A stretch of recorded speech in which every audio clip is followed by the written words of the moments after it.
Olá, bem-vindo ao Abrindo o Jogo, a sua dica semanal de gamificação na educação. Eu sou o professor Ivanio Dickman e vou te falar hoje sobre o seguinte: como é que você conhece ferramentas para poder gamificar? Que tipo de ferramentas você precisa ter, precisa conhecer para fazer gamificação? Olha só, eu uso basicamente duas ferramentas e uma estratégia. Vou fazer um resumo delas para vocês. Primeiro, e eu comecei a fazer isso com dinâmicas de grupo, com os livros que eu já tinha. Eu pego alguns jogos, que inclusive nem são jogos pedagógicos, e eu faço o que eu chamo de modelagem.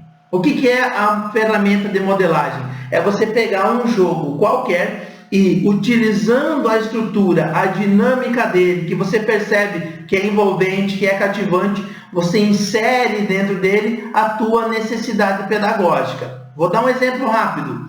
Um joguinho muito conhecido, muito simples, é o jogo de dominó.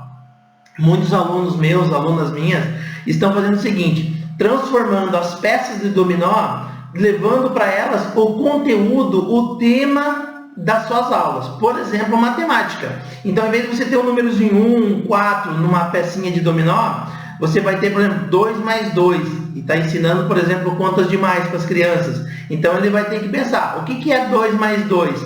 E vai ter outra pecinha de 2 mais 2 e ele vai encaixar. É como se fosse o número 4. E aí você pensa isso em todas as tuas dinâmicas. Por exemplo, você pode colocar adjetivos, se você está trabalhando com professor de português. Você pode botar verbos em inglês, palavras em inglês, conceitos de geografia, conceitos e fórmulas, por exemplo, de física, química. Veja a possibilidade de criação de um jogo de diversão ser convertido num jogo de aprendizagem. Isso é pensar gamificadamente, tá? Segunda coisa é você criar do zero, tá? Aí é um exercício de criatividade, tá? Mas que você tem que ter insumos, repertório para criar jogos. É uma tarefa um pouco mais complexa, mas plenamente possível se você começar a exercitar, ter ideias, criar a partir do que já existe, não criar necessariamente do próprio zero. Por exemplo, você pode pensar um jogo de tabuleiro com aqueles percursos, onde as pessoas vão jogando o dado para ir avançando as casas, onde a cena, o território onde você percorre esse caminho é o tema da tua aula, é o teu conteúdo. Então você pode ter um jogo de tabuleiro, por exemplo, da história do Brasil, por exemplo, da história das artes, por exemplo, do futebol, do vôlei, e assim por diante. E essas crianças vão jogando o dado, vão avançando, tendo que fazer algum tipo de resposta para questões, tá bem? E aí você vai avançando no caminho. Você está usando um jogo de tabuleiro que já existe, mas você está adaptando a tua necessidade pedagógica. Isso é pensar as ferramentas, é pensar a partir daquilo que você consegue produzir. Não se preocupe em criar jogos extremamente complexos. Você tem que criar um jogo envolvente e às vezes a simplicidade é o melhor caminho, porque se o jogo for muito difícil, as crianças, os jovens, os adolescentes, ou mesmo os adultos, se você trabalha no ensino superior, não vão querer jogar. Jogos muito difíceis são para poucas pessoas. Jogos médios e fáceis, mais gente se envolve. Pense nisso, tá bem?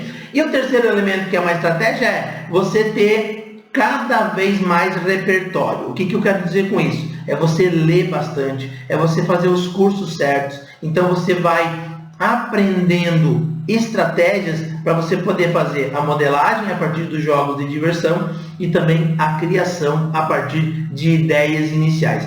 Se você não lê, se você não estuda, você não vai ter o que produzir e reproduzir na tua mente. Não surgirão ideias geniais do zero, do absoluto nada. Você precisa então manter leitura. Dê uma busca no Google, livros sobre jogos de aprendizagem, e você vai encontrar muito livro bacana. Lendo esses livros, você amplia a tua capacidade criativa, você amplia a tua criatividade. Tá? E o último elemento é você se comprometer definitivamente em gamificar suas aulas. Aí tudo o que for preciso ser feito, você terá esta motivação interna, que é a que você quer gamificar. Se você não estudar, se você não aprender, você não vai conseguir fazer, tá bem? É simples assim, é um esforço inicial um pouquinho maior, mas depois as coisas começam a fluir. Eu garanto isso para você. Foi assim comigo também e tem sido assim com os meus alunos e alunas em gamificação. Tá bem? Espero que você tenha gostado da dica de hoje. Não se esquece, deixa um joinha, se inscreve no nosso canal, acompanhe a gente nas redes sociais, porque toda semana tem muito conteúdo sobre gamificação aqui para você, tá bem? Um grande abraço e até o próximo vídeo. Tchau, tchau!